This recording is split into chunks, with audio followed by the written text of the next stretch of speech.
All right, quick reviews of M. Night Shyamalan movies. The Sixth Sense. The Village. Ah, come on. Really? No, it's so beautifully, disappointing. Really good atmosphere. All right, Lady in the Water. Ooh, I think that's another one. Unbreakable.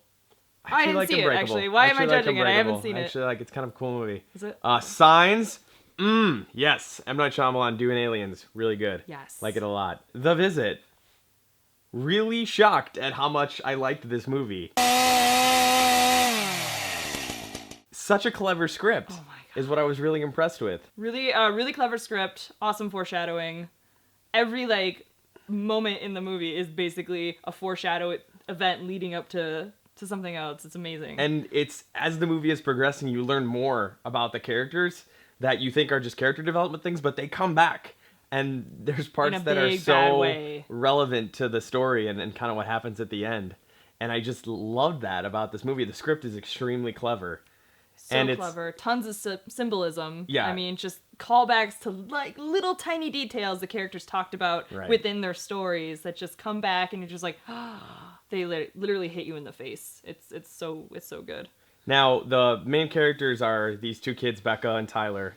And I guess you'd call this a found footage movie, but it didn't feel like it. It was done really well. Right, exactly. And that's largely contributing to the fact that Becca is an aspiring documentarian. Yeah. So she's out to make a good movie. Therefore, we get a good found footage movie. This isn't Cloverfield where you're running around and it's, as good as that movie is, it's not as shaky as Cloverfield. That you do get those moments where Becca's fleeing and trying to get away from a situation, but ultimately shots are very well shot. Yeah, she kind of knows what she's doing, and yeah. They even poke fun at some funny film terms or things that you'd encounter as you're making a documentary with like stop, or don't look at the camera. Don't look at the camera. So there's some funny kind of interactions between her and Tyler. The characters are actually pretty likable too. Super the two likable. kids, the kid is really funny. There's a lot of humor in this movie. The kid is actually a rapper. Yeah, he's kind of a white rapper.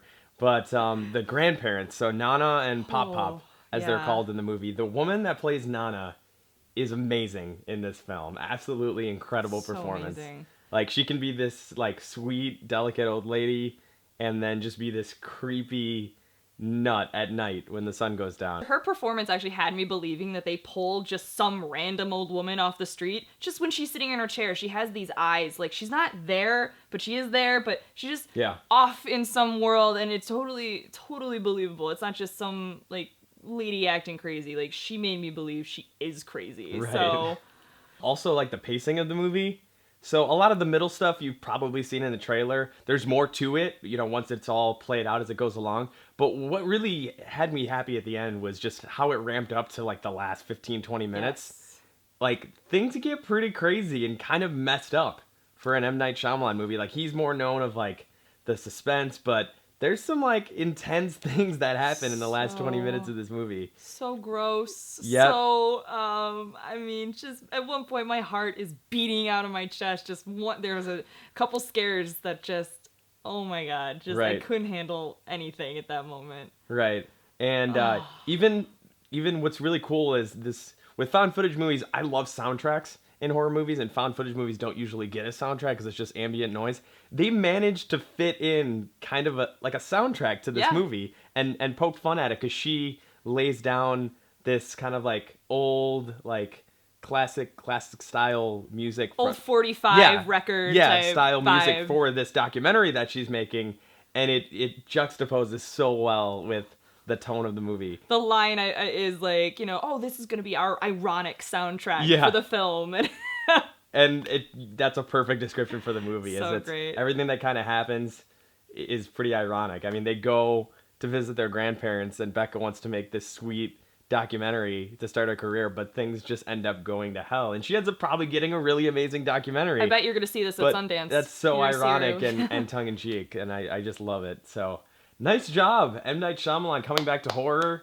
Stay away from The Last Airbender and that Will Smith After Earth movie I never saw. I didn't see it either. Make suspenseful horror movies. Oh, it was so wonderful. I need to revisit it. It's actually one that's probably a good rewatch too, because there's a lot of things you'll pick up on. So Yeah. thanks for watching this quick Ghouls, Guts, and Gore Saw It review of M. Night Shyamalan's The Visit. Subscribe to us on YouTube. Facebook, Twitter, and Instagram. Later. Have a good one.